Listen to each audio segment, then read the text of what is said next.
Dans l'éthique, partie 5, proposition 23, j'ai écrit ces mots qui ont bouleversé tant de croyants. L'esprit humain ne peut être absolument détruit avec le corps, mais il en reste quelque chose qui est éternel. Permettez-moi de vous dire pourquoi cette phrase, écrite il y a plus de 3 siècles, continue de terrifier les gardiens de l'orthodoxie religieuse. Je suis Baruch Spinoza, et aujourd'hui je veux partager avec vous une vérité si radicale que ma propre communauté m'a excommunié pour l'avoir osé prononcer. Une vérité sur la sainteté, sur l'éternité, sur ce qui survit réellement quand votre corps cesse de respirer. Mais je vous préviens, ce que je vais vous révéler détruira chaque réconfort infantile que les religions vous ont vendu sur le paradis, l'enfer et la vie après la mort. Êtes-vous prêt à abandonner vos illusions pour embrasser la vérité libératrice? Si vous cherchez une vérité philosophique authentique qui transcende les contes de fées théologiques, inscrivez-vous à cette chaîne et activez les notifications, car ce voyage intellectuel changera à jamais votre conception de l'immortalité. Laissez-moi commencer par une question dérangeante. Qu'est-ce que la sainteté signifie réellement pour vous? Non, vraiment. Arrêtez-vous un instant. Quand vous pensez à un saint, qu'imaginez-vous? Un homme pieux, agenouillé dans une église, récitant des prières mécaniques, une femme dévouée faisant la charité pour gagner les faveurs d'un Dieu comptable. Permettez-moi d'être brutalement honnête. Tout cela est une grotesque déformation de ce que signifie vivre saintement. Quand j'ai développé ma philosophie dans la solitude de ma chambre à Amsterdam, polissant mes lentilles pour gagner ma vie après que les rabbins m'ont chassé, j'ai compris quelque chose que personne n'osait dire à haute voix. La sainteté n'a rien à voir avec la piété religieuse conventionnelle. Absolument rien.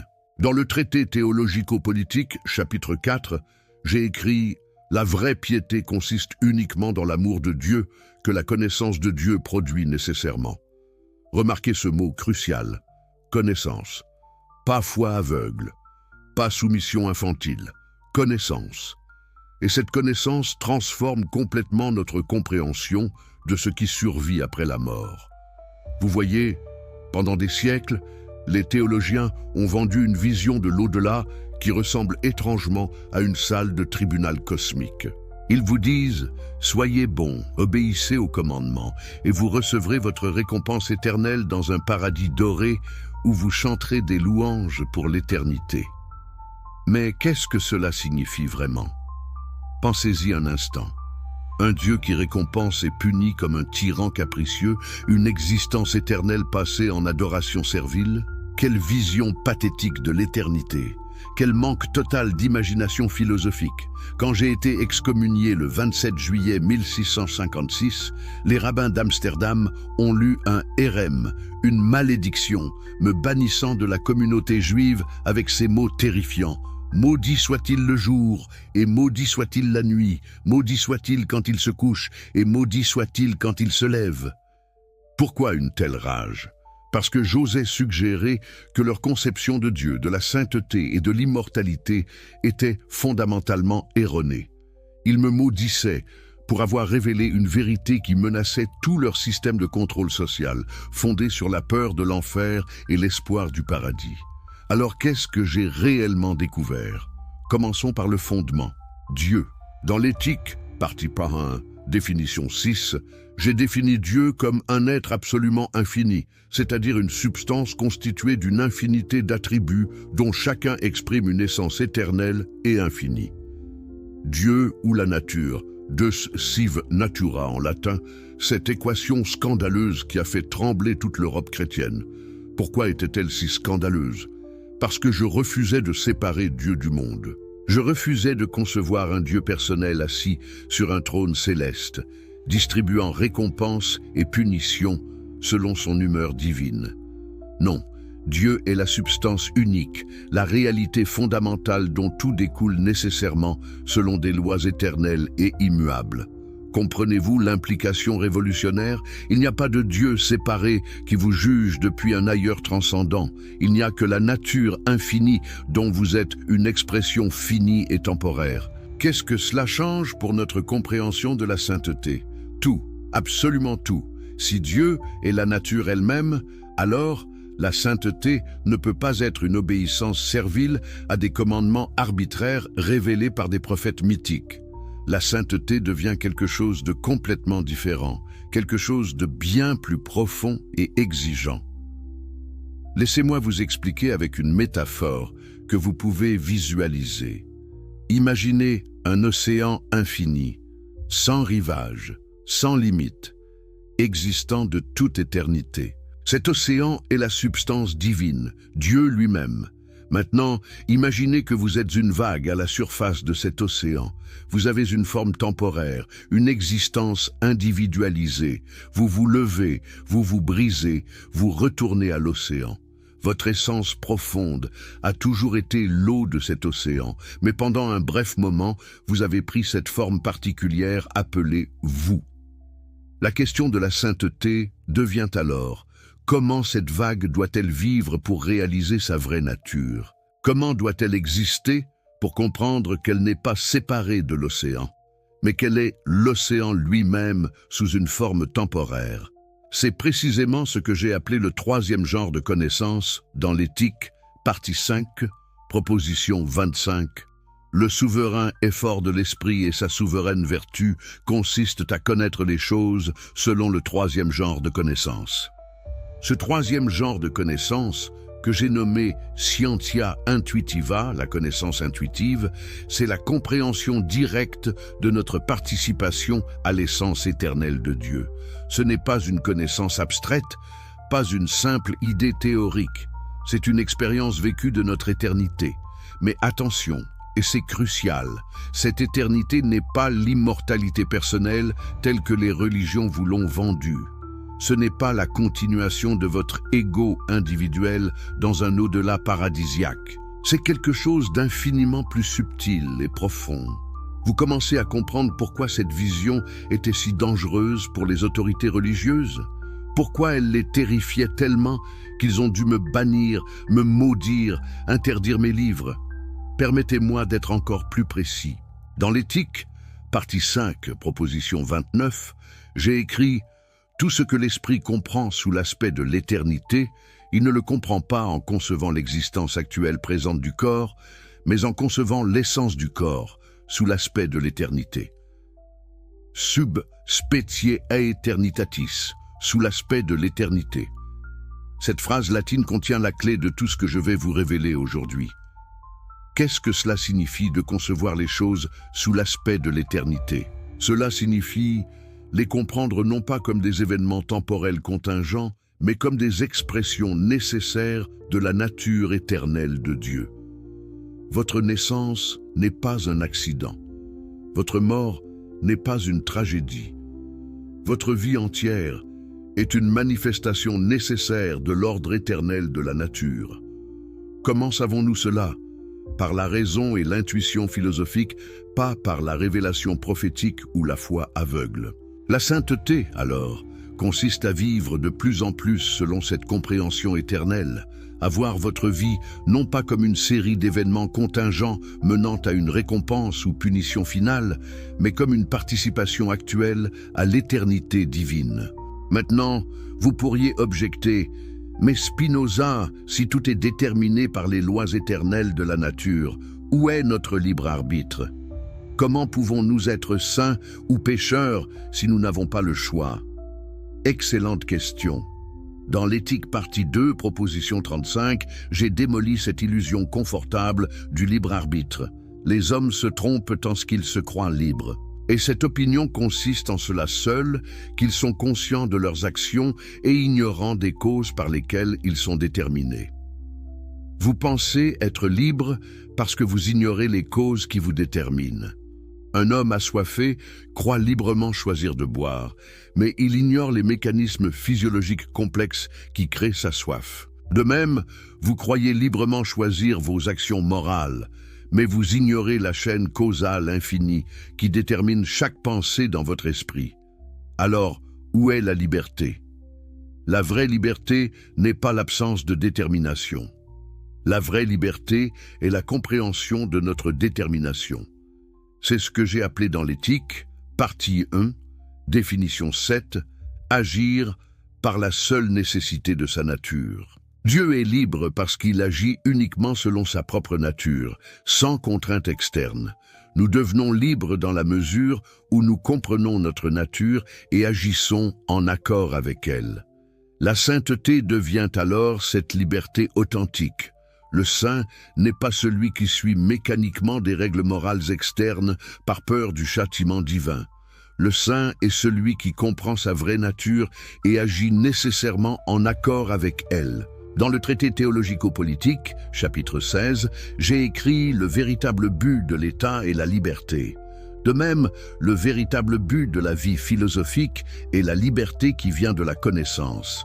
Mais cette liberté a un prix terrifiant. Elle exige que vous abandonniez toutes vos illusions réconfortantes. Elle exige que vous acceptiez que vous n'êtes pas le centre spécial de l'univers pour lequel un Dieu paternel a préparé un paradis éternel. Elle exige que vous acceptiez votre place humble et nécessaire dans l'ordre infini de la nature. Combien sont prêts à payer ce prix?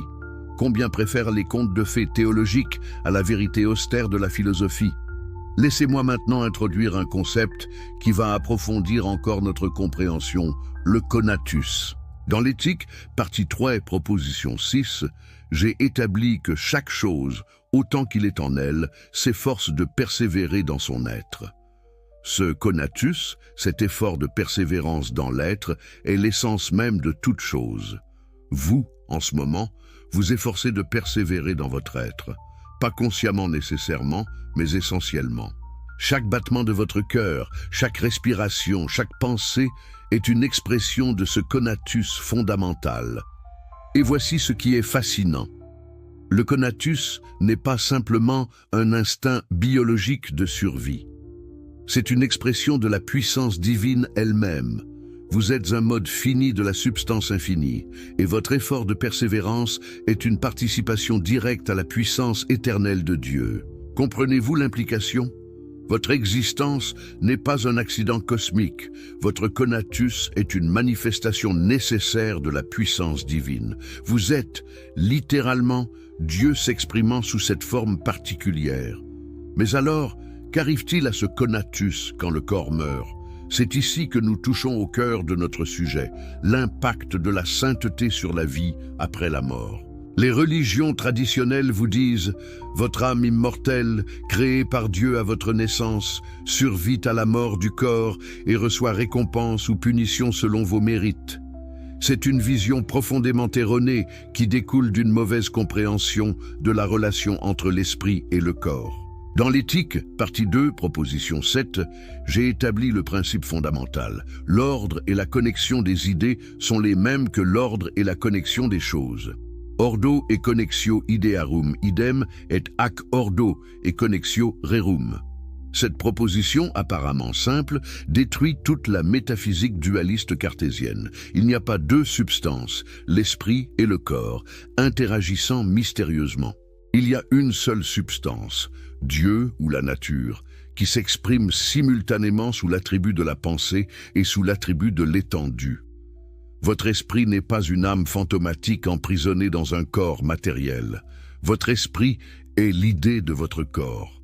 Ce sont deux expressions parallèles de la même réalité. Alors que survit-il à la mort du corps? Dans l'éthique, partie 5, proposition 23, dont j'ai cité le début, je continue.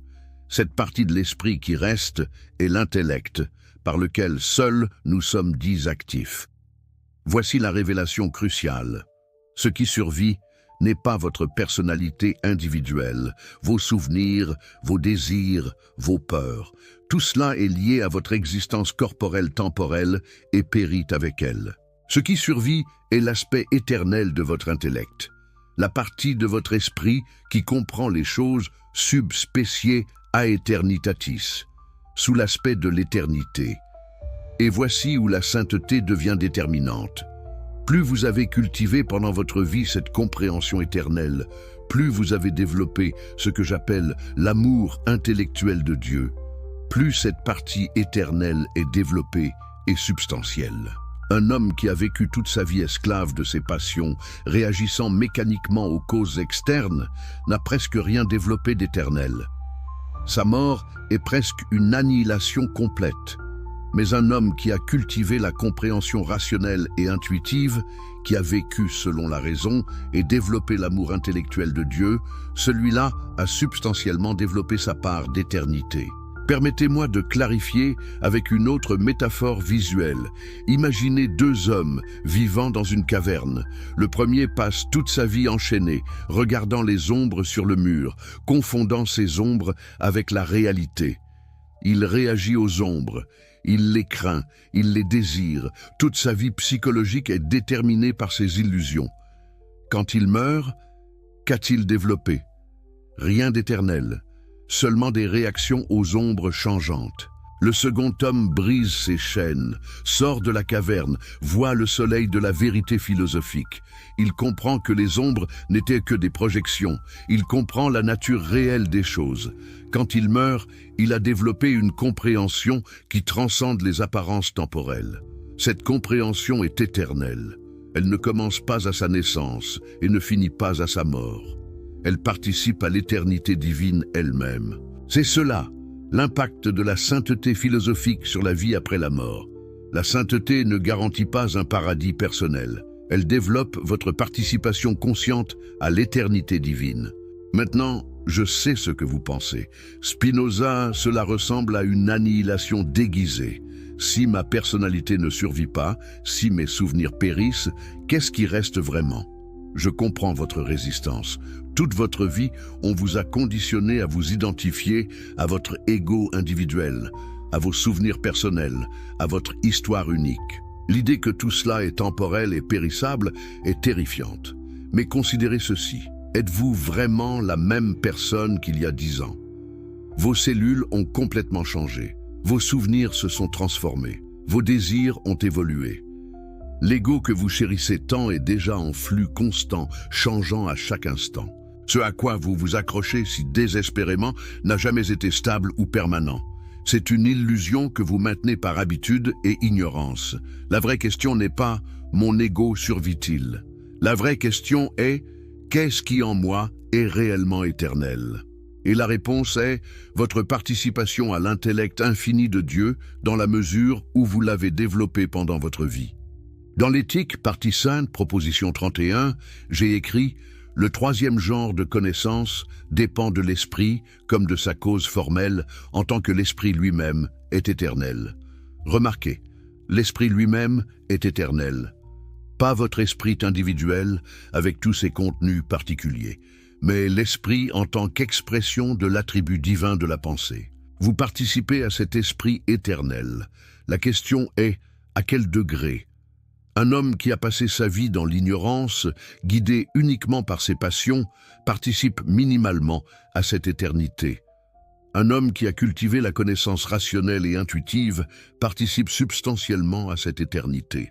C'est pour cela que dans l'éthique partie 5, proposition 38, j'ai pu écrire « Plus l'esprit comprend de choses selon le second et le troisième genre de connaissance, moins il souffre des affects qui sont mauvais et moins il craint la mort. » Vous voyez la connexion? La sainteté philosophique, le développement de la connaissance vraie ne produit pas seulement une vie meilleure ici et maintenant. Elle transforme notre relation à la mort elle-même, non pas en promettant un paradis fantastique, mais en nous faisant réaliser notre éternité actuelle. Laissez-moi maintenant introduire un concept qui va sembler scandaleux à beaucoup, l'amour intellectuel de Dieu. Dans l'éthique, partie 5, proposition 32, j'ai établi tout ce que nous comprenons selon le troisième genre de connaissance, nous en jouissons, et cela s'accompagne de l'idée de Dieu comme cause. Puis dans la proposition 33, l'amour intellectuel de l'esprit envers Dieu est l'amour même de Dieu par lequel Dieu s'aime lui-même. Amor Dei intellectualis. Lisez cette dernière phrase attentivement. L'amour intellectuel que vous ressentez pour Dieu n'est pas votre amour privé, personnel. C'est l'amour que Dieu a pour lui-même, s'exprimant à travers vous. Quand vous comprenez vraiment la nature de la réalité, quand vous saisissez l'ordre éternel et nécessaire de toute chose, vous éprouvez une joie, un contentement, un amour qui n'est pas un sentiment subjectif, mais une participation à l'amour que Dieu a pour sa propre nature. et cet amour est éternel. Il ne commence pas et ne finit pas. Il est, simplement, éternellement. Voici où les implications deviennent vraiment radicales. Si l'amour intellectuel de Dieu et l'amour que Dieu a pour lui-même s'exprimant à travers vous, alors cultiver cet amour pendant votre vie, c'est développer votre identité avec Dieu lui-même. Plus vous comprenez la nature divine, plus vous devenez conscient de votre identité fondamentale avec cette nature. La sainteté philosophique devient alors un processus de divinisation, non pas au sens mystique religieux de devenir un autre Dieu, mais au sens de réaliser que vous avez toujours été une expression de Dieu. La mort du corps devient alors simplement le retrait d'un mode d'expression particulier. Mais l'aspect éternel, l'amour intellectuel de Dieu que vous avez cultivé, ne peut pas mourir parce qu'il n'a jamais vraiment été vôtre.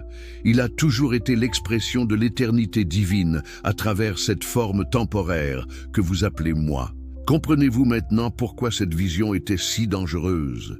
Elle rend obsolète toute la machinerie théologique de récompense et punition, de paradis et enfer, de salut et damnation. Elle place l'éternité ici et maintenant, dans la compréhension philosophique, pas dans un au-delà fantastique. Mais je dois être honnête avec vous sur un point crucial. Cette voie est extrêmement difficile. Dans l'éthique, partie 5, proposition 42, Scully, j'ai écrit ces mots souvent cités. Toutes les choses excellentes sont aussi difficiles que rares. Omnia praeclara tam difficilia quam rara sunt. C'est la dernière proposition de l'éthique, mes derniers mots dans cette œuvre monumentale qui m'a pris des années à perfectionner. Pourquoi finir sur cette note? Parce que je ne veux pas que vous vous fassiez d'illusions. La vie philosophique, la sainteté selon ma conception, n'est pas une voie facile. Elle exige que vous abandonniez tous les réconforts infantiles. Elle exige une discipline intellectuelle féroce. Elle exige que vous affrontiez seul l'abîme de l'existence sans les béquilles des superstitions religieuses. Combien sont capables de cela? Très peu. La plupart des gens préféreront toujours les contes de fées théologiques à la vérité philosophique austère. Et je ne les juge pas pour cela. Je comprends la terreur existentielle qui les pousse vers les religions consolatrices. Permettez-moi de partager avec vous une expérience personnelle. Quand j'ai été excommunié à l'âge de 23 ans, j'ai perdu ma communauté, ma famille, mon identité sociale. Les Juifs me rejetaient comme hérétique. Les chrétiens me rejetaient comme athée déguisé. J'ai vécu dans une solitude profonde, gagnant ma vie en polissant des lentilles pour télescopes et microscopes. Un travail manuel humble, répétitif, parfait pour la méditation philosophique. Dans cette solitude, j'ai dû affronter directement les questions que j'explore dans l'éthique. Qu'est-ce qui donne sens à ma vie si je rejette toutes les réponses religieuses conventionnelles? Comment puis-je vivre sans la promesse d'un paradis ou la menace d'un enfer? Comment puis-je maintenir l'espoir et la joie face à la reconnaissance que je suis un mode fini condamné à périr? C'est dans cette confrontation directe avec le néant apparent que j'ai découvert la réponse. La béatitude ne vient pas d'une récompense future, mais de la compréhension présente. Chaque fois que je comprenais une vérité nouvelle, que je saisissais une connexion nécessaire dans l'ordre des choses, j'éprouvais une joie intense qui ne dépendait d'aucune cause externe. Cette joie était ma récompense immédiate. Et cette joie, je la savais éternelle, parce qu'elle participait à la joie que Dieu éprouve en se contemplant lui-même. Maintenant, introduisons une connexion que vous n'attendiez probablement pas. Les stoïciens anciens, en particulier Marc Aurèle dans ses méditations, ont développé une philosophie remarquablement similaire à la mienne sur certains points cruciaux. Marc Aurèle écrivait « Tout ce qui arrive, arrive justement ». Il comprenait que l'univers est gouverné par une raison divine, un logos, et que tout événement est nécessaire dans l'ordre cosmique. De même, j'ai montré dans l'éthique que tout ce qui arrive découle nécessairement de la nature éternelle de Dieu. Mais j'ai poussé cette intuition beaucoup plus loin que les stoïciens. Ils maintenaient encore une distinction entre le destin impersonnel et une providence divine qui se soucie du bien humain. j'ai aboli cette distinction. Il n'y a pas de providence, il n'y a que la nécessité naturelle. Et cette nécessité n'est ni bonne ni mauvaise en elle-même. Elle est simplement éternellement. La sainteté stoïcienne consistait à accepter avec sérénité son destin. La sainteté spinoziste va plus loin. Elle consiste à comprendre que ce destin est l'expression de votre propre nature éternelle. Vous n'acceptez pas passivement ce qui arrive. Vous comprenez que ce qui arrive est nécessaire, et cette compréhension vous libère de toute réactivité passive. Et qu'en est-il du bouddhisme? Encore une autre connexion fascinante. Le Bouddha enseignait que l'attachement à l'ego est la source de toute souffrance. Il proposait la voie du détachement, de la méditation, de la compréhension de l'impermanence de toute chose. N'est-ce pas remarquablement similaire à ma doctrine selon laquelle l'identification à l'ego temporel est une illusion et que la béatitude vient de la reconnaissance de notre participation à l'éternité divine? Mais encore une fois, il y a une différence cruciale. Le bouddhisme parle du nirvana, de l'extinction du soi. Ma philosophie ne parle pas d'extinction, mais de transformation de la compréhension. Vous ne supprimez pas votre individualité. Vous comprenez sa vraie nature comme mode temporel de la substance éternelle. Cette compréhension ne détruit pas votre individualité. Elle la place dans sa juste perspective. Vous vivez toujours votre vie particulière, avec vos joies et peines particulières. Mais vous les vivez sub specie aeternitatis, sous l'aspect de l'éternité, et cette perspective transforme tout. Mais maintenant, préparons-nous à descendre dans les régions les plus controversées de ma philosophie. Car ce que je vais dire maintenant va choquer profondément ceux qui s'accrochent aux consolations religieuses traditionnelles. Êtes-vous prêts? Vraiment prêts? Voici la vérité brutale. Dieu ne se soucie pas de vous personnellement. Pas du tout. Dans le traité théologico-politique, chapitre 6, j'ai écrit « La nature ne s'adapte pas aux lois de la raison humaine qui n'ont en vue que la vraie utilité et la conservation des hommes. Mais elle suit des lois et des règles infinies qui embrassent l'éternité entière et nous sont en majeure partie inconnues. Dieu, ou la nature, suit des lois éternelles et nécessaires. Ces lois n'ont pas été établies pour votre bénéfice. Elles ne visent pas votre bonheur. Elles sont simplement, et vous existez comme une conséquence nécessaire de ces lois. Il n'y a pas de plan divin pour votre vie. Il n'y a pas de destin spécial vous attendant.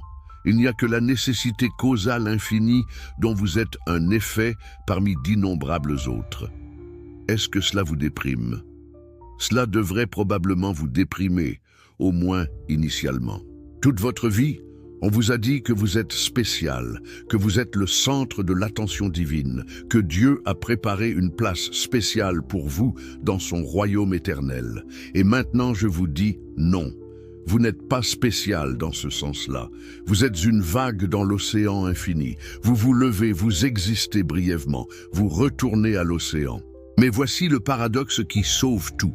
Précisément parce que vous n'êtes pas séparé de Dieu, précisément parce que vous êtes une expression nécessaire de la substance divine, vous participez à la grandeur infinie de Dieu lui-même.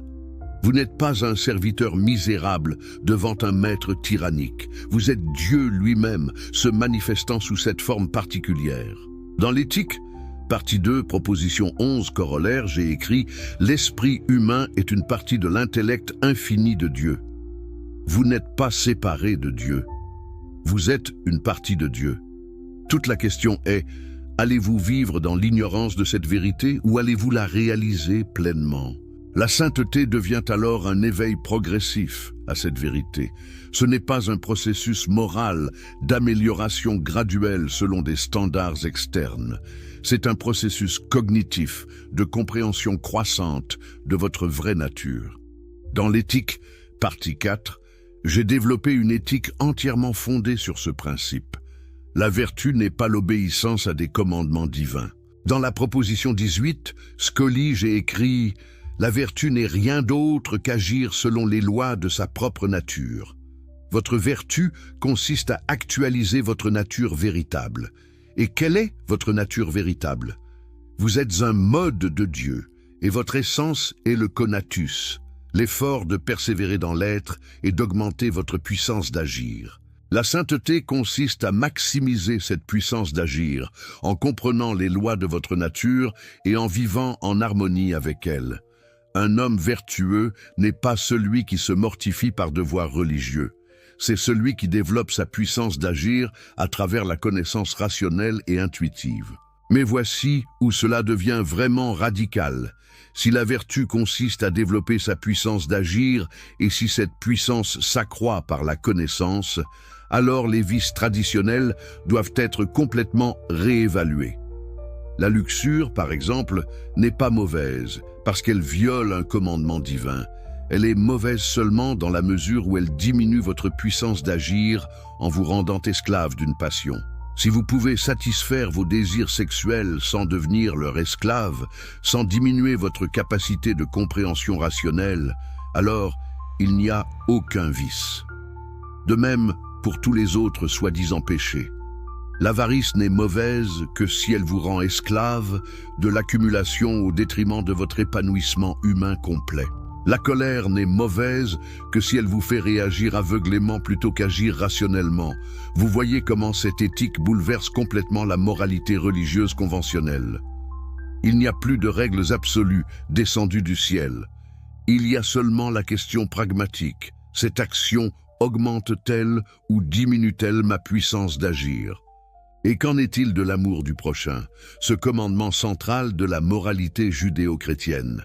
Dans l'éthique partie 4, proposition 37, j'ai écrit « Le bien que désire pour lui-même tout homme qui suit la vertu, il le désirera aussi pour les autres hommes, et cela d'autant plus qu'il aura une plus grande connaissance de Dieu. » Mais remarquez bien, ce n'est pas un commandement imposé de l'extérieur, c'est une conséquence nécessaire de la compréhension rationnelle. Pourquoi? Parce que quand vous comprenez vraiment votre nature, vous comprenez que vous n'êtes pas fondamentalement séparés des autres. Vous êtes tous des modes de la même substance divine. Aider autrui à développer sa puissance d'agir augmente nécessairement votre propre puissance, parce que vous formez ensemble des parties du même organisme divin. L'altruisme spinoziste n'est pas un sacrifice héroïque de soi. C'est l'expression rationnelle de votre intérêt propre, correctement compris. Quand je comprends que mon bien véritable est inséparable du bien commun, je deviens naturellement bienveillant, non par devoir moral, mais par compréhension rationnelle. Maintenant, permettez-moi de vous révéler quelque chose que peu de mes commentateurs ont pleinement saisi. Ma philosophie, bien qu'elle soit présentée dans un langage géométrique austère, avec ses définitions, axiomes, propositions et démonstrations, est en fait profondément mystique. Mais c'est un mysticisme rationnel, si vous voulez. Dans l'éthique, partie 5, proposition 36, Scully, j'ai écrit « La béatitude n'est pas la récompense de la vertu, mais la vertu elle-même. » Et nous n'en jouissons pas parce que nous réprimons nos désirs lubriques, mais au contraire, c'est parce que nous en jouissons que nous pouvons réprimer nos désirs lubriques. Beatitudo. La béatitude, cet état de joie parfaite et imperturbable, ce n'est pas quelque chose que vous recevez après la mort comme récompense. C'est quelque chose que vous expérimentez ici et maintenant quand vous atteignez le troisième genre de connaissance, la connaissance intuitive de Dieu. Et cette béatitude est l'éternité elle-même, vécue dans le temps. Vous ne devenez pas éternel après la mort. Vous réalisez votre éternité actuelle pendant votre vie. C'est précisément cette réalisation que j'appelle l'amour intellectuel de Dieu. Ce n'est pas un sentiment émotionnel. C'est une compréhension si profonde de la nature divine qu'elle engendre nécessairement une joie constante, inébranlable, qui ne dépend d'aucune cause externe. Cette joie est l'amour que Dieu a pour sa propre perfection, s'exprimant à travers votre compréhension. Et cette joie, cette béatitude, est éternelle. Pas éternelle au sens de durée infinie, éternelle au sens d'être en dehors du temps. Dans l'éthique, partie 5, définition 8, j'ai défini l'éternité. Par éternité, j'entends l'existence elle-même en tant qu'elle est conçue, suivre nécessairement de la seule définition d'une chose éternelle.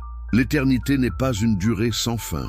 C'est un mode d'existence qui transcende complètement la temporalité. Quand vous atteignez la connaissance intuitive de Dieu, vous expérimentez cette éternité maintenant, pas dans un futur hypothétique après la mort. Vous voyez maintenant pourquoi la question « que survit-il après la mort » est mal posée. Elle présuppose une conception temporelle de la vie et de la mort qui est déjà erronée.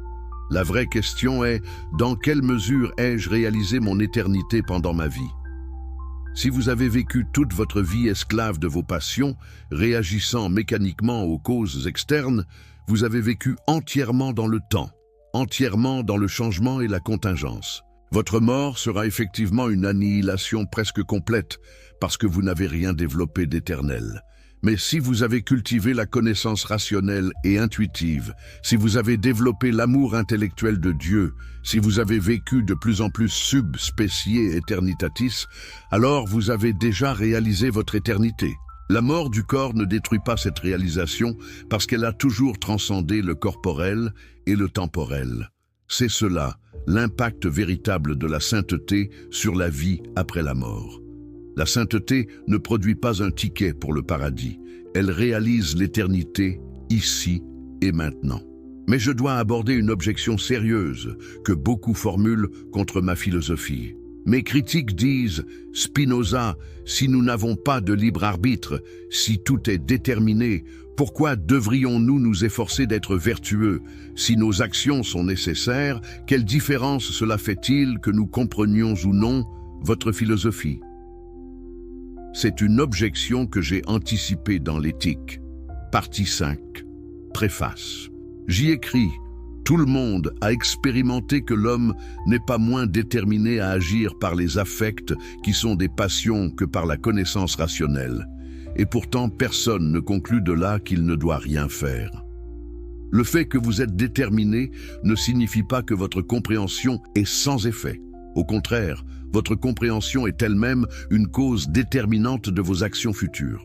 Quand vous comprenez les causes qui vous déterminent, cette compréhension elle-même modifie votre détermination. Vous n'échappez pas au déterminisme, mais vous passez d'une détermination passive par les causes externes à une détermination active par votre propre nature rationnelle. C'est cela, la liberté authentique. Permettez-moi d'être encore plus précis avec un exemple concret. Imaginez un homme qui a peur de la mort. Cette peur le pousse à toutes sortes de comportements irrationnels, accumulation anxieuse de richesses, quête désespérée d'immortalité à travers la renommée, adhésion servile à des religions prometteuses de vie éternelle. Il est déterminé par cette peur. Maintenant, supposons qu'il lise mon éthique et comprenne vraiment ce que j'enseigne sur la nature de l'éternité. Il réalise que la mort du corps n'est pas l'annihilation qu'il craignait, mais simplement le retrait d'un mode d'expression temporel, et que ce qui est vraiment précieux en lui, sa participation à l'intellect éternel de Dieu, ne peut pas mourir. Cette compréhension dissout sa peur. Maintenant, il est toujours déterminé, mais il est déterminé par la connaissance rationnelle plutôt que par la peur irrationnelle. Sa vie change complètement, non parce qu'il a échappé au déterminisme, mais parce que la nature de sa détermination a changé. C'est cela que j'entends par liberté philosophique. Et voici quelque chose de vraiment fascinant que vous devez comprendre. Ma philosophie, bien qu'elle paraisse austère et difficile, est en réalité profondément optimiste. Pourquoi? Parce qu'elle place la béatitude à votre portée immédiate. Vous n'avez pas besoin d'attendre la mort pour accéder à l'éternité. Vous n'avez pas besoin de la médiation d'un prêtre, d'un sauveur, d'un rituel sacramentel. Vous avez seulement besoin de votre raison. La connaissance rationnelle et intuitive est accessible à tout être humain qui fait l'effort intellectuel nécessaire. C'est démocratique dans le sens le plus profond. Les religions traditionnelles créent des hiérarchies, prêtres et laïcs, élus et damnés, purs et impurs. Ma philosophie dit « Tout le monde peut atteindre la béatitude s'il développe sa compréhension. Il n'y a pas d'élite spirituelle. Il y a seulement ceux qui font l'effort de comprendre et ceux qui ne le font pas. Et même ceux qui ne font pas cet effort ne sont pas condamnés à l'enfer éternel. Ils vivent simplement une vie moins libre, moins joyeuse, plus esclave des passions. Mais ils ne sont pas punis dans un au-delà fantasmatique. Leur punition est immanente. Ils n'atteignent jamais la béatitude qu'ils pourraient atteindre. Maintenant, introduisons une connexion véritablement surprenante avec la physique quantique moderne. Je sais, cela peut sembler anachronique. Je suis mort en 1677, presque 3 siècles avant le développement de la mécanique quantique.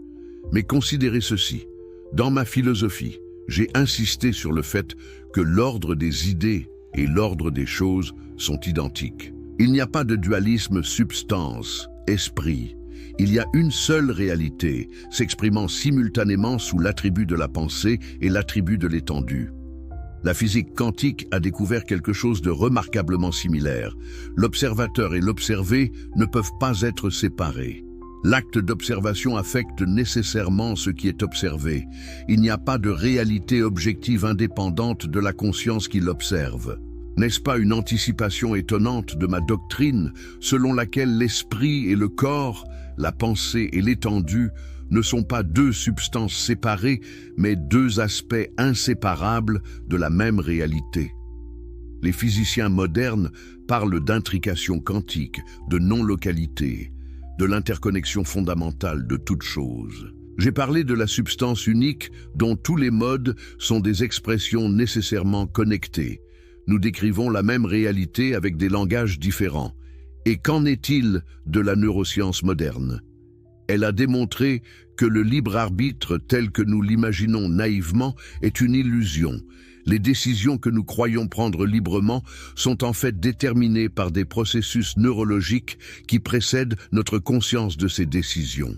Les neuroscientifiques comme Benjamin Libet ont montré que l'activité cérébrale préparant une action commence avant que nous ayons l'expérience consciente de décider de cette action. Exactement ce que j'ai enseigné dans l'éthique. Partie 2, proposition 35. Nous nous croyons libres parce que nous sommes conscients de nos actions, mais ignorants des causes qui nous déterminent. La neuroscience moderne valide empiriquement ce que j'avais déduit philosophiquement il y a 3 siècles. Mais voici où ma philosophie va plus loin que la neuroscience. Je ne me contente pas de démolir l'illusion du libre arbitre. Je propose une conception alternative de la liberté authentique fondée sur la compréhension de notre détermination. Et Steven Nadler, l'un des plus grands spécialistes contemporains de ma philosophie, a écrit dans son excellent ouvrage « Spinoza, A Life » que ma conception de Dieu était si radicale qu'elle équivalait pratiquement à l'athéisme pour mes contemporains. Et il avait raison. Quand je dis Dieu ou la nature, je retire à Dieu tous les attributs anthropomorphiques que les religions lui donnent, conscience, volonté, amour personnel, plan providentiel. Qu'est-ce qui reste? La nature elle-même dans sa nécessité éternelle. Pour un esprit religieux traditionnel, c'est de l'athéisme déguisé. Mais pour moi, c'est exactement le contraire. C'est le plus profond respect pour le divin, libéré enfin de toutes les projections humaines mesquines. C'est voir Dieu tel qu'il est vraiment, l'être infiniment parfait dont tout découle nécessairement. Jonathan Israel, dans son monumental Radical Enlightenment, a montré comment ma philosophie a servi de fondement à tout le courant radical des Lumières. Parce que j'ai osé penser Dieu sans les catégories théologiques traditionnelles, j'ai ouvert la voie à une refonte complète de la métaphysique, de l'éthique, de la politique. C'est pour cela que mes livres ont été interdits, censurés, brûlés à travers toute l'Europe. Parce que les autorités comprenaient que mes idées menaçaient tout l'édifice du pouvoir religieux et politique traditionnel. Mais revenons à notre question centrale, l'impact de la sainteté sur la vie après la mort. J'ai établi que la sainteté philosophique consiste à développer la connaissance rationnelle et intuitive, à vivre de plus en plus subspecie aeternitatis, à cultiver l'amour intellectuel de Dieu. Et j'ai montré que ce développement n'est pas en vue d'une récompense future, mais constitue lui-même la béatitude présente. Maintenant, je dois aborder la question délicate. Qu'advient-il concrètement de cette partie éternelle de l'esprit après la mort du corps? Dans l'éthique, partie 5, proposition 34, j'écris « L'esprit n'est soumis aux affects qui se rapportent aux passions que tant que dure le corps ». Cela signifie que toutes les émotions qui dépendent de votre existence corporelle, toutes les joies et peines liées aux causes externes cessent avec la mort du corps. Ce qui reste est uniquement la joie intellectuelle pure qui accompagne la connaissance du troisième genre. Cette joie ne dépend d'aucune cause externe. Elle est la conscience de votre participation à la nature éternelle de Dieu. Mais voici où cela devient véritablement difficile à conceptualiser. Cette conscience éternelle n'est pas personnelle dans le sens ordinaire. Ce n'est pas vous, continuant à exister comme une personne distincte avec vos souvenirs et votre identité. C'est plutôt l'aspect éternel de votre intellect, la partie de vous qui a compris les vérités éternelles, continuant à participer à l'intellect infini de Dieu. Dans l'éthique, partie 5, proposition 40, Scully, j'écris, qui a un corps apte à un très grand nombre de choses, a un esprit dont la plus grande partie est éternelle. Remarquez, la plus grande partie, pas la totalité. L'esprit n'est pas entièrement éternel. Seule la partie qui comprend les choses subspéciées à eternitatis est éternelle. Plus vous avez développé cette partie pendant votre vie, plus votre part d'éternité est substantielle. C'est pourquoi deux hommes ne sont pas égaux devant la mort. Celui qui a vécu dans l'ignorance et la passion perd presque tout. Celui qui a cultivé la sagesse philosophique conserve ce qui est véritablement précieux. Mais je sais que vous vous demandez, quelle est l'expérience phénoménologique de cette éternité? Y a-t-il une conscience après la mort? Et je dois être honnête, je ne peux pas répondre à cette question en termes que vous trouveriez satisfaisants. La conscience telle que vous la connaissez est inextricablement liée à votre corps. Les sensations, les émotions, les souvenirs, tout cela dépend du corps. Quand le corps meurt, tout cela cesse. Ce qui reste, la part éternelle de l'intellect, n'est pas une conscience au sens ordinaire. C'est plutôt une participation à l'intellect infini de Dieu. C'est comme si une goutte d'eau retournait à l'océan. La goutte n'existe plus en tant que goutte distincte, mais son essence, l'eau, est toujours là, indistinguable de l'océan. De même, votre essence intellectuelle ne périt pas, mais elle n'existe plus comme une conscience individuelle séparée. Elle participe à la conscience infinie de Dieu. Est-ce satisfaisant pour votre ego qui désire une immortalité personnelle? Non, probablement pas. Mais c'est la vérité telle que la raison la révèle. Et maintenant, la question que vous avez probablement évitée jusqu'ici, pourquoi devrions-nous nous soucier de développer cette part éternelle si elle ne maintient pas notre identité personnelle? Si ce n'est pas moi qui continue, pourquoi m'en préoccuper? C'est une objection que j'ai anticipée. Dans l'éthique partie 5, proposition 38, Scully, j'écris « Si nous faisons attention à l'opinion commune des hommes, nous verrons qu'ils sont bien conscients de l'éternité de leur esprit, mais ils la confondent avec la durée et l'attribuent à l'imagination ou à la mémoire qu'ils croient demeurer après la mort. Les gens veulent croire à l'immortalité de leur ego, de leur personnalité, de leurs souvenirs, mais c'est une illusion fondée sur une mauvaise compréhension de ce qui est véritablement éternel. Ce qui est éternel en vous n'est pas votre ego, mais votre participation à l'intellect divin. Et pourquoi devriez-vous cultiver cette participation? Parce que c'est là que réside la véritable béatitude, ici et maintenant, pas dans un futur hypothétique. Permettez-moi d'être encore plus radical. La question « Pourquoi devrais-je me soucier de l'éternité si ce n'est pas mon ego qui survit ?» révèle précisément l'attachement pathologique à l'ego qui est la source de toute souffrance. Vous identifiez le moi à votre ego temporel, à vos désirs particuliers, à vos souvenirs personnels. Mais ce moi est déjà une illusion. Il change constamment. Il n'a jamais été stable ou permanent. Le vrai vous, votre essence éternelle, est votre participation à la substance divine. Quand vous réalisez cela, la question de l'immortalité personnelle devient sans objet. Vous ne cherchez plus à préserver votre ego, vous cherchez à réaliser votre vraie nature qui transcende l'ego. Et cette réalisation apporte une paix, une joie, un contentement que les promesses religieuses d'immortalité personnelle ne peuvent jamais fournir. Parce que ces promesses maintiennent l'attachement à l'ego, donc maintiennent la source de la souffrance. Ma philosophie propose de dissoudre complètement cet attachement. Maintenant, laissez-moi vous parler de la relation entre cette éternité philosophique et les pratiques spirituelles concrètes. Comment cultive-t-on pratiquement cette part éternelle de l'intellect? Ce n'est pas par des rituels religieux, par des prières mécaniques, par des sacrifices symboliques. C'est par l'exercice constant de la raison. Dans l'éthique partie 5, proposition 10, j'établis « Aussi longtemps que nous ne sommes pas en proie à des affects qui sont contraires à notre nature, nous avons le pouvoir d'ordonner et de concaténer les affections du corps selon l'ordre de l'intellect. Cela signifie que vous devez devenir conscient de vos émotions, comprendre leurs causes et les transformer par la compréhension rationnelle. Quand vous êtes en colère, ne réagissez pas impulsivement. Comprenez ce qui cause votre colère. Est-ce une offense réelle à votre nature ou simplement une blessure à votre vanité? Quand vous comprenez la cause, l'émotion perd son pouvoir sur vous. Vous cessez d'être esclave de vos passions et devenez acteur rationnel. C'est une pratique quotidienne, constante, exigeante. C'est l'ascèse philosophique. Gilles Deleuze, ce philosophe français du XXe siècle qui a écrit brillamment sur ma philosophie, a compris quelque chose que beaucoup de commentateurs ont manqué. Il a vu que mon éthique n'est pas simplement un système métaphysique abstrait, c'est un guide pratique pour devenir joyeux.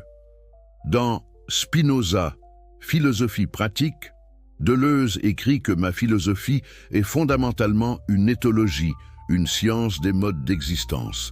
La question n'est pas « est-ce bien ou mal ?», mais de quoi un corps est-il capable ? Un corps peut être capable de joie ou de tristesse, d'activité ou de passivité, de compréhension ou d'ignorance. La sainteté consiste à maximiser votre capacité de joie, d'activité, de compréhension. Et cette maximisation n'est pas morale au sens conventionnel. Elle est ontologique. C'est devenir pleinement ce que vous êtes essentiellement, une expression de la puissance divine. Et voici quelque chose que personne ne dit jamais, mais que je dois révéler. Ma philosophie est profondément anti-consolatrice. Elle ne vous offre aucun réconfort facile. Elle ne vous promet pas que tout ira bien, que vos souffrances ont un sens caché, que Dieu veille sur vous. Elle dit « L'univers est indifférent à vos souffrances. Il suit ses lois nécessaires sans se soucier de votre bonheur. Votre seul recours est de comprendre ces lois et de vivre en harmonie avec elles. Il n'y a pas de providence qui vous protège. Il n'y a pas de justice cosmique qui récompense les bons et punit les méchants.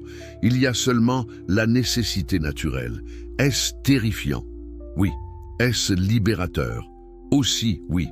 Parce que quand vous abandonnez l'espoir infantile d'une intervention divine, vous assumez enfin la responsabilité de votre propre vie. Vous cessez d'être un suppliant pathétique devant un Dieu imaginaire. Vous devenez un agent rationnel, comprenant sa place dans l'ordre naturel. Mais voici le paradoxe final, le retournement dialectique qui sauve tout. Précisément parce que vous abandonnez l'espoir d'une providence personnelle, vous découvrez une forme d'amour infiniment plus profonde. L'amour intellectuel de Dieu n'est pas l'amour d'un Père céleste qui se soucie de vous. C'est l'amour de l'ordre éternel et nécessaire de toute chose. C'est l'acceptation joyeuse de la nécessité. C'est ce que Nietzsche appellera plus tard « amor fati », l'amour du destin. Mais je suis allé plus loin que Nietzsche. Je n'ai pas simplement dit « accepte ton destin ». J'ai dit « comprends que ton destin est l'expression de ta nature éternelle, et dans cette compréhension trouve la béatitude. Quand vous voyez que tout ce qui arrive est nécessaire, que rien ne pourrait être autrement, et que cette nécessité découle de la perfection divine, vous éprouvez une paix profonde. Non pas la résignation passive, mais l'acceptation active, fondée sur la compréhension. Laissez-moi maintenant relier tout cela à notre thème initial, l'impact de la sainteté sur la vie après la mort. J'ai montré que la sainteté n'est pas l'obéissance morale à des commandements divins. C'est le développement de la connaissance rationnelle et intuitive. J'ai montré que cette connaissance ne vise pas une récompense future, mais constitue elle-même la béatitude présente. J'ai montré que ce qui survit à la mort n'est pas l'ego personnel, mais la part éternelle de l'intellect qui a compris les choses sub specie aeternitatis. Et maintenant, je dois dire la chose la plus importante, la synthèse finale. La vie après la mort n'est pas quelque chose qui commence après votre dernier souffle. C'est quelque chose que vous vivez maintenant, à chaque moment où vous atteignez la connaissance du troisième genre. L'éternité n'est pas une durée, c'est un mode d'existence. Quand vous comprenez une vérité éternelle, quand vous saisissez l'ordre nécessaire des choses, vous êtes éternel maintenant. Pas dans le futur, maintenant. C'est pour cela que j'ai écrit dans l'éthique, partie 5, proposition 23, Scoli. Nous sentons et nous expérimentons que nous sommes éternels. Nous sentons et nous expérimentons que nous sommes éternels. Sentimus experimurque nos eternos es. Ce n'est pas une croyance théorique. Ce n'est pas une spéculation métaphysique. C'est une expérience directe accessible à quiconque atteint le troisième genre de connaissance. Mais permettez-moi d'être absolument clair sur ce que signifie cette expérience, parce que c'est ici que tant de lecteurs, même brillants, ont mal compris ma philosophie. Quand je dis que nous expérimentons notre éternité, je ne parle pas d'une expérience mystique ineffable, d'une extase religieuse qui transcende la raison. Je parle de quelque chose de beaucoup plus concret et rationnel. Quand vous comprenez une vérité mathématique, par exemple le théorème de Pythagore, vous ne comprenez pas simplement un fait contingent sur le monde. Vous saisissez une nécessité éternelle. Ce théorème était vrai avant votre naissance. Il sera vrai après votre mort. Il aurait été vrai même si l'univers physique n'existait pas. C'est une vérité éternelle. Et dans l'acte de comprendre cette vérité, votre esprit participe à l'éternité. Vous n'êtes plus simplement un être temporel condamné à périr. Vous êtes un intellect participant à l'ordre éternel des vérités. Multipliez cette expérience par 1000. Appliquez-la non seulement aux mathématiques, mais à la compréhension de la nature entière, de Dieu lui-même. Et vous commencez à saisir ce que je veux dire par l'expérience de l'éternité. Mais voici où ma philosophie devient véritablement transformatrice, où elle cesse d'être simplement une doctrine métaphysique et devient une pratique de vie. Dans l'éthique, partie 5, proposition 14, j'écris « L'esprit peut faire que toutes les affections du corps ou les images des choses se rapportent à l'idée de Dieu. » Comprenez-vous ce que cela signifie pratiquement? Cela signifie que vous pouvez transformer chaque expérience, même les plus banales, en une occasion de contemplation philosophique. Quand vous mangez, vous pouvez voir cet acte non pas comme une simple satisfaction d'un besoin biologique, mais comme une participation au processus universel de transformation de la matière et de l'énergie. Quand vous respirez, vous pouvez voir cet échange avec l'atmosphère comme une expression de votre interconnexion avec la nature entière. Quand vous pensez, vous pouvez reconnaître que vos pensées sont des modes de l'attribut divin de la pensée. Tout devient sacré, non pas au sens religieux superstitieux, mais au sens philosophique profond. Tout devient une manifestation de Dieu. C'est cela, vivre sub specie aeternitatis. Ce n'est pas se retirer du monde dans une contemplation abstraite. C'est habiter le monde avec une conscience transformée de sa nature véritable. Et cette transformation de conscience a des effets concrets sur votre vie psychologique. Dans l'éthique, partie 5, proposition 20, j'établis « Plus chacun a ce genre d'amour envers Dieu, moins il désire que les autres l'aiment en retour. » Pourquoi ? Parce que l'amour intellectuel de Dieu ne cherche pas de réciprocité. Ce n'est pas un amour basé sur le manque, sur le besoin d'être aimé en retour. C'est un amour qui découle de la plénitude, de la compréhension de la perfection divine. Quand vous aimez Dieu de cette manière, vous ne cherchez rien en retour parce que vous avez déjà tout. Vous participez à la béatitude éternelle. Imaginez vivre sans ce besoin anxieux d'être reconnu, aimé, validé par les autres.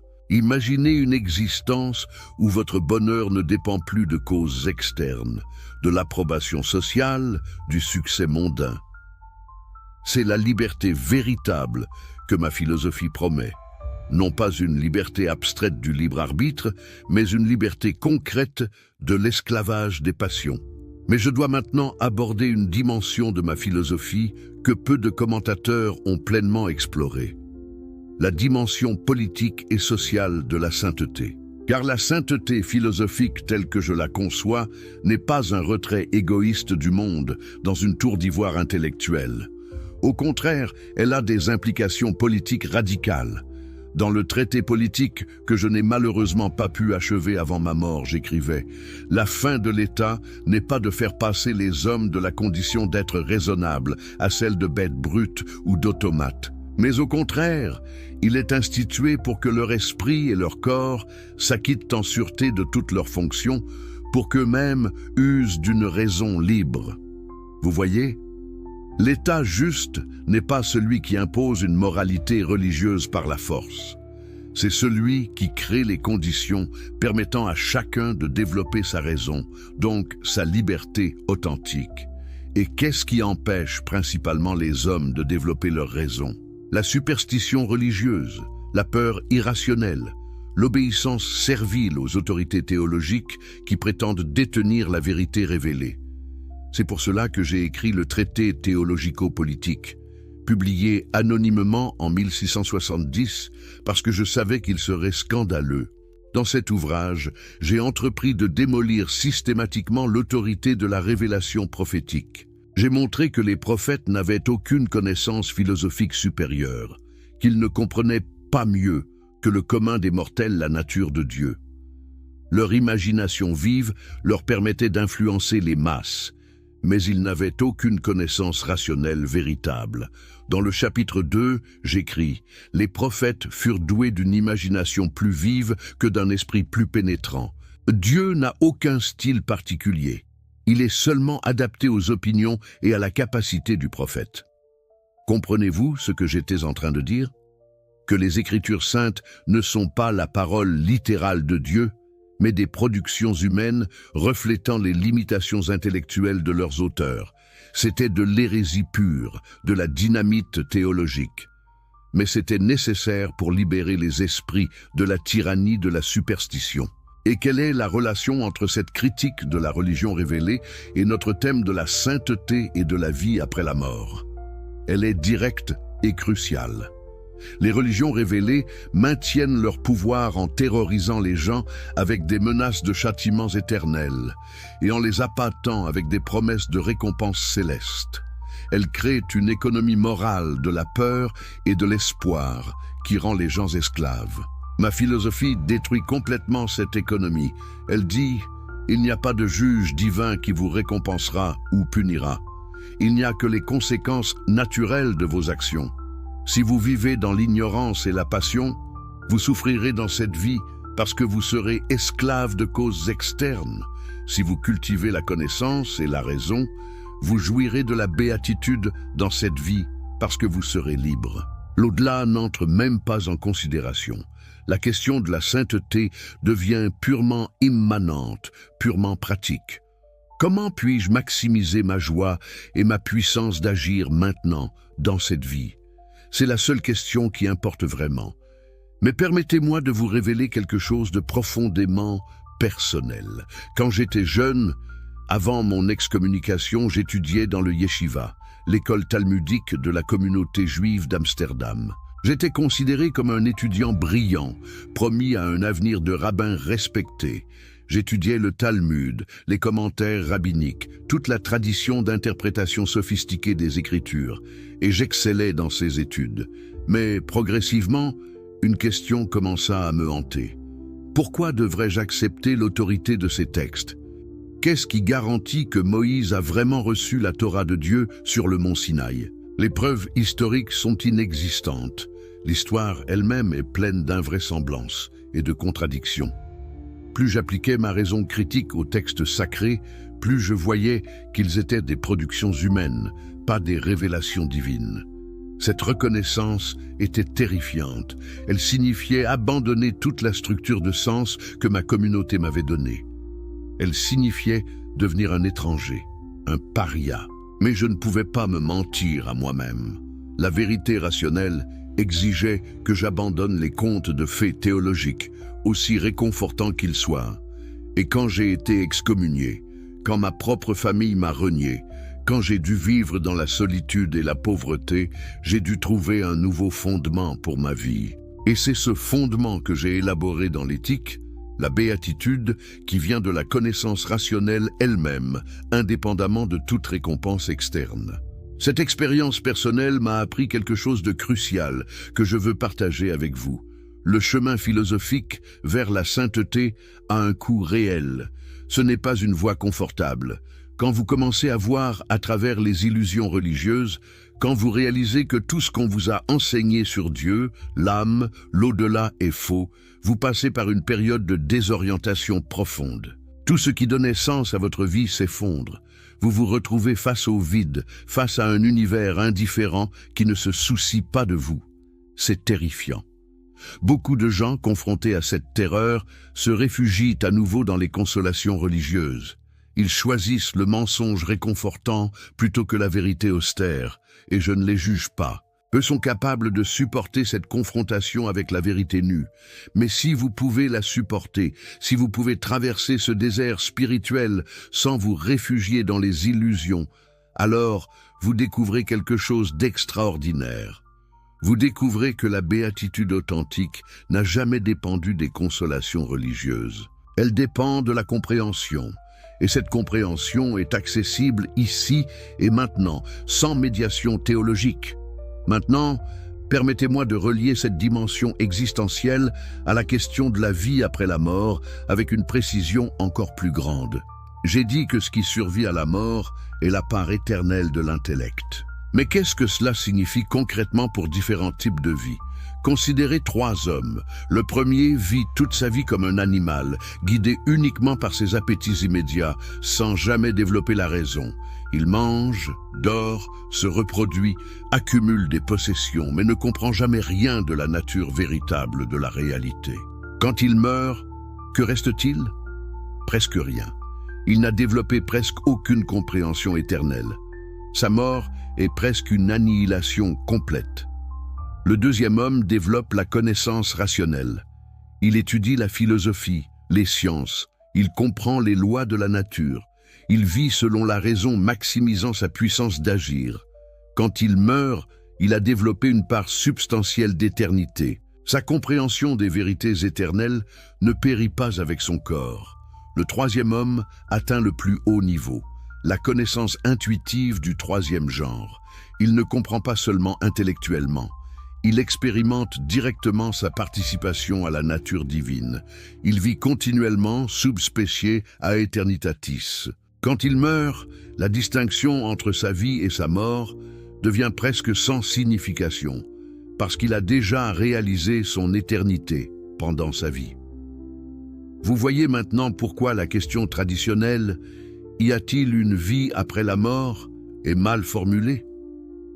La vraie question est « Quelle est la qualité de votre participation à l'éternité maintenant ?» Si vous vivez comme le premier homme, esclave de vos passions, vous êtes déjà spirituellement mort. Votre existence est purement temporelle, purement contingente. Vous n'avez aucune part à l'éternité.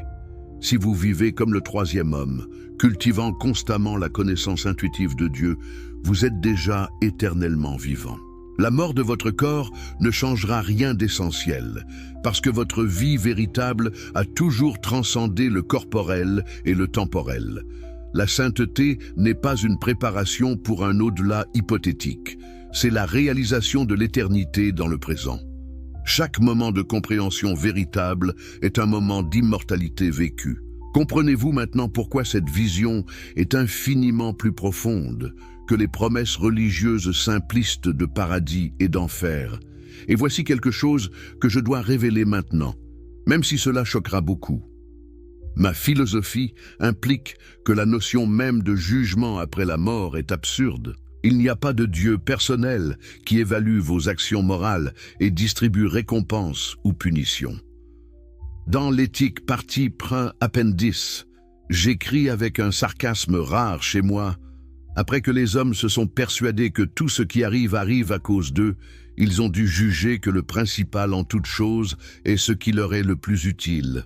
De là vient que chacun a trouvé, d'après sa propre manière de penser, différents moyens de rendre un culte à Dieu, afin que Dieu l'aime par-dessus tous les autres, et dirige la nature entière au profit de son désir aveugle et de son avidité insatiable. Vous voyez l'anthropomorphisme ridicule?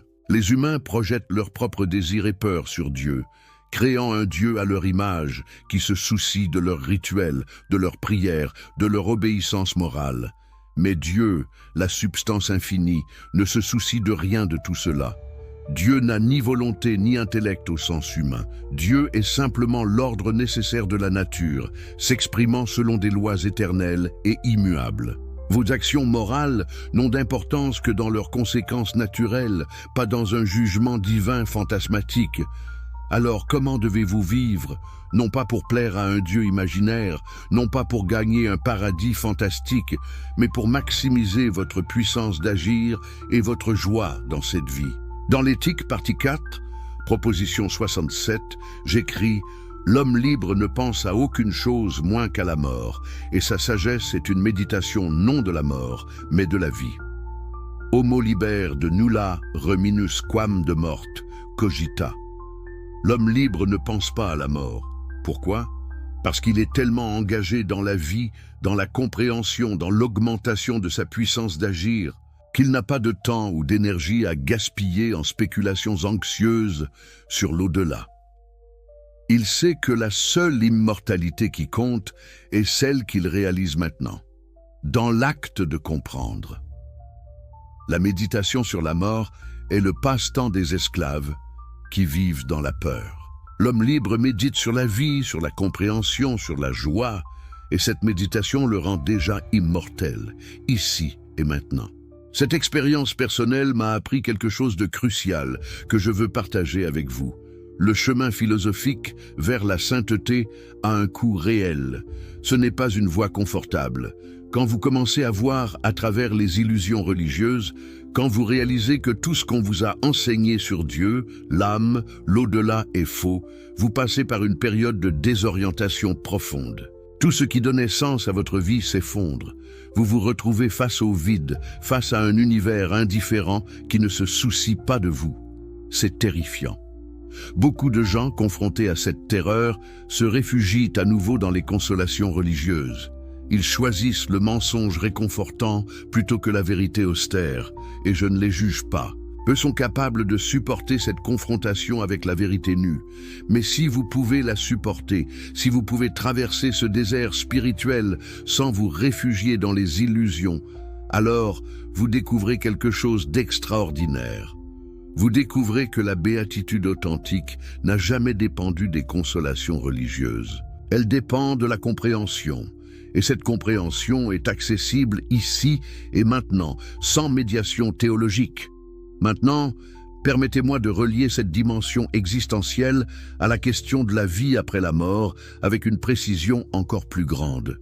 J'ai dit que ce qui survit à la mort est la part éternelle de l'intellect. Mais qu'est-ce que cela signifie concrètement pour différents types de vie? Considérez 3 hommes. Le premier vit toute sa vie comme un animal, guidé uniquement par ses appétits immédiats, sans jamais développer la raison. Il mange, dort, se reproduit, accumule des possessions, mais ne comprend jamais rien de la nature véritable de la réalité. Quand il meurt, que reste-t-il? Presque rien. Il n'a développé presque aucune compréhension éternelle. Sa mort est presque une annihilation complète. Le deuxième homme développe la connaissance rationnelle. Il étudie la philosophie, les sciences, il comprend les lois de la nature. Il vit selon la raison, maximisant sa puissance d'agir. Quand il meurt, il a développé une part substantielle d'éternité. Sa compréhension des vérités éternelles ne périt pas avec son corps. Le troisième homme atteint le plus haut niveau, la connaissance intuitive du troisième genre. Il ne comprend pas seulement intellectuellement. il expérimente directement sa participation à la nature divine. Il vit continuellement sub specie a aeternitatis. Quand il meurt, la distinction entre sa vie et sa mort devient presque sans signification, parce qu'il a déjà réalisé son éternité pendant sa vie. Vous voyez maintenant pourquoi la question traditionnelle « Y a-t-il une vie après la mort ?» est mal formulée. La vraie question est « Quelle est la qualité de votre participation à l'éternité maintenant ?» Si vous vivez comme le premier homme, esclave de vos passions, vous êtes déjà spirituellement mort. Votre existence est purement temporelle, purement contingente. Vous n'avez aucune part à l'éternité. Si vous vivez comme le troisième homme, cultivant constamment la connaissance intuitive de Dieu, vous êtes déjà éternellement vivant. La mort de votre corps ne changera rien d'essentiel, parce que votre vie véritable a toujours transcendé le corporel et le temporel. La sainteté n'est pas une préparation pour un au-delà hypothétique, c'est la réalisation de l'éternité dans le présent. Chaque moment de compréhension véritable est un moment d'immortalité vécue.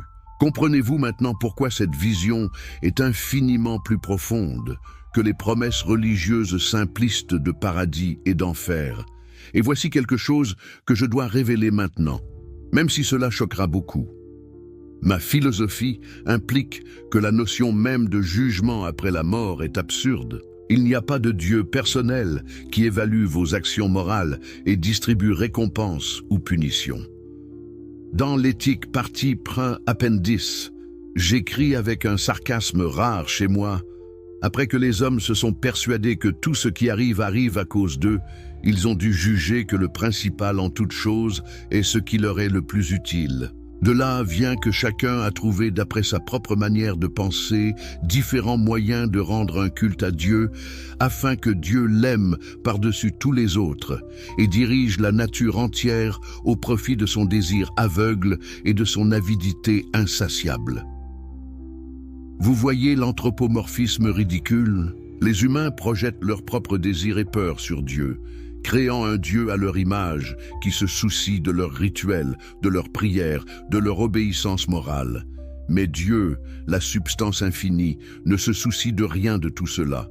Dieu n'a ni volonté ni intellect au sens humain. Dieu est simplement l'ordre nécessaire de la nature, s'exprimant selon des lois éternelles et immuables.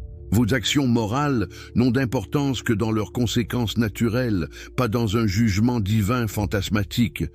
Alors comment devez-vous vivre, non pas pour plaire à un Dieu imaginaire, non pas pour gagner un paradis fantastique, mais pour maximiser votre puissance d'agir et votre joie dans cette vie? Dans l'éthique partie 4, proposition 67, j'écris « L'homme libre ne pense à aucune chose moins qu'à la mort, et sa sagesse est une méditation non de la mort, mais de la vie. Homo liber de nulla reminus quam de morte, cogita. » L'homme libre ne pense pas à la mort. Pourquoi? Parce qu'il est tellement engagé dans la vie, dans la compréhension, dans l'augmentation de sa puissance d'agir, qu'il n'a pas de temps ou d'énergie à gaspiller en spéculations anxieuses sur l'au-delà. Il sait que la seule immortalité qui compte est celle qu'il réalise maintenant, dans l'acte de comprendre. La méditation sur la mort est le passe-temps des esclaves qui vivent dans la peur. L'homme libre médite sur la vie, sur la compréhension, sur la joie, et cette méditation le rend déjà immortel, ici et maintenant.